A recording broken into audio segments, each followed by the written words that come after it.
يقاتلون في سبيله صفا كأنهم بنيان مرصوص. برادران ملت، آج بحیثیت پاکستانی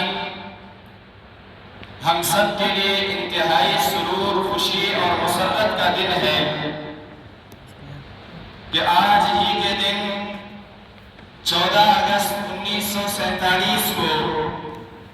کرۂ ارض کے نقشے پر ایک اور اسلامی ملک وجود میں آیا جسے تاریخ پاکستان کے نام سے جانتی ہے۔ میرے دوستو، یہ ملک سونے کی تشتری میں رکھ کر ہمیں پیش نہیں کیا گیا، بلکہ اس ملک کے حصول کے لیے بہت ساری قربانیاں دی گئی، خون کے دریا عبور کیے گئے، ظلم و ستم کے پہاڑ سہے گئے، شہادتوں کے نئے باب باندھے گئے اور قربانیوں کی ایک نئی طویل داستان قائم کی گئی۔ اس تاریخ کے اندر جس طرح عام عوام نے اپنے خون کے نذرانے پیش کیے، ایسے ہی اس تحریک میں علماء کرام اور طلباء عظام نے بھی بڑھ چڑھ کر حصہ لیا تھا۔ حکیم الامت مولانا اشرف علی تھانوی رحمہ اللہ اس تحریک میں بنفس نفیس شریک تھے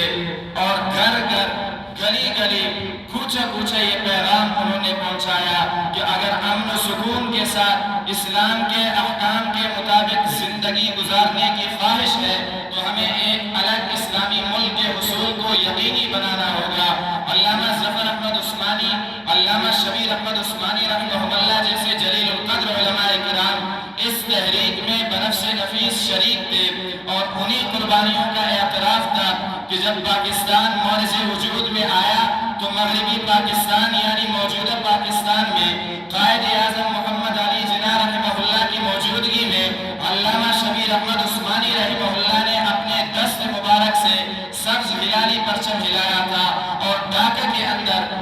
مشرقی پاکستان کے اندر جب سبز ہلالی پرچم کو لہرانے کی نوبت آئی تب بھی وہاں پہ ایک عالم دین کو آگے کیا گیا۔ علامہ ظفر احمد عثمانی رحمہ اللہ نے اپنے دست مبارک سے ملک کی تاریخ کی پہلی پرچم کشائی کر کے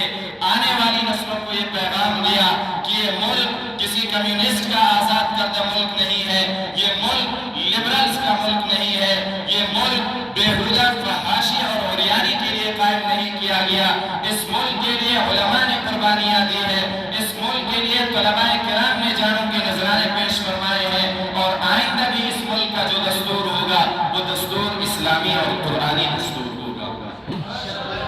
میرے محترم بھائیو دوستو، تاریخ کے ایک طالب علم کی حیثیت سے اگر آپ تاریخ کی ورق گردانی کریں تو آپ کو تاریخ کے صفحے پر سنہرے الفاظ میں یہ لکھا ہوا نظر آئے گا کہ قرارداد پاکستان پیش کرنے والی شخصیت ایک عالم دین تھا جس کو تاریخ علامہ فضل الحق بنگالی رحمہ اللہ کے نام سے جانتا ہے۔ آپ تاریخ کی ورق گردانی کرتے ہوئے چلے، قیام پاکستان کے بعد جب سب سے پہلے پاکستان کو ایک دستور ساز، ایک آئین دینے کی بات آئی، وہاں پہ بھی ہمارے علماء کرام آگے تھے۔ قرارداد مقاصد پیش کرنے والا علامہ شبیر احمد عثمانی رحمہ اللہ ہی تھے، اور اس کے بعد 1973 میں جب اس ملک کی دستور ساز اسمبلی نے یہ فیصلہ کر لیا کہ ہم ملک کو ایک متفقہ آئین قانون دیں گے، تب بھی آپ کو تاریخ کے صفحات پر وہاں پہ مفتی محمود رحمہ اللہ تعالیٰ کا نام سنہرے الفاظ میں نظر آئے گا۔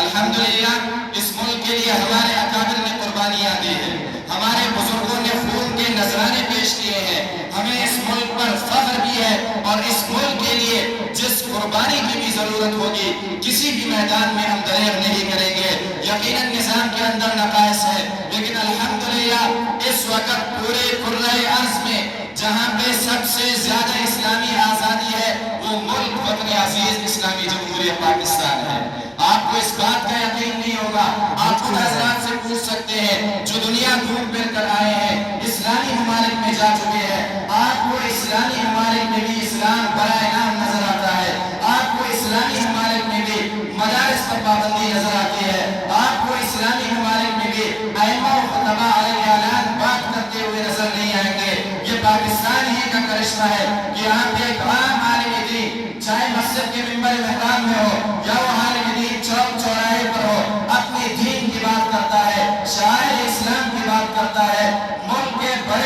اداروں کو للکارتا ہے، یہاں کے صدر کو للکارتا ہے، وزیر اعظم کو للکارتا ہے، آرمی چیف کا نام لے کر اس کو خطاب کر کے پکارتا ہے۔ یہ آزادی اگر حاصل ہے تو یہ صرف پاکستان میں آپ کو حاصل ہے، باقی دنیا کے جس بھی ملک کا آپ نام لیں گے وہاں پہ آپ کو ایسی آزادی نہیں ملے گی۔ لیکن میرے محترم بھائی اور دوستو، مدارس کا جو نظام پاکستان کے اندر موجود ہے، درس نظامی کو جس آزادی کے ساتھ پاکستان میں پڑھایا جاتا ہے، آپ کو سعودی عرب میں بھی ایسا نظام نہیں ملے گا۔ جس انداز سے ہمارے علماء کرام فقہ حنفی کو اور مسلک علماء دیوبند کو پڑھا رہے ہیں، ایسی طرز اور ایسی آزادی آپ کو دارالعلوم دیوبند میں بھی نہیں ملے گی۔ یہ پاکستان کا کرشمہ ہے۔ یہاں پہ آپ کو جس منظم انداز میں تبلیغی نظام ملے گا، پوری دنیا میں تبلیغ کی تشکیل ہوتی ہے تو اس کا مرکز پاکستان ہے، ایسی نظام آپ کو دنیا میں کہیں اور نہیں ملے گی۔ یہاں پہ جو خانقاہی نظام ہے، جس انداز سے ہمارے علماء کرام بزرگان دین تصوف اور تزکیے پر کام کر رہے ہیں، اس کی نظیر آپ کو پوری دنیا میں نہیں ملے گی۔ اسی لیے ہم کہتے ہیں کہ بہت ساری کمیوں کے باوجود پاکستان بے مثال ہے، پاکستان لاجواب ہے۔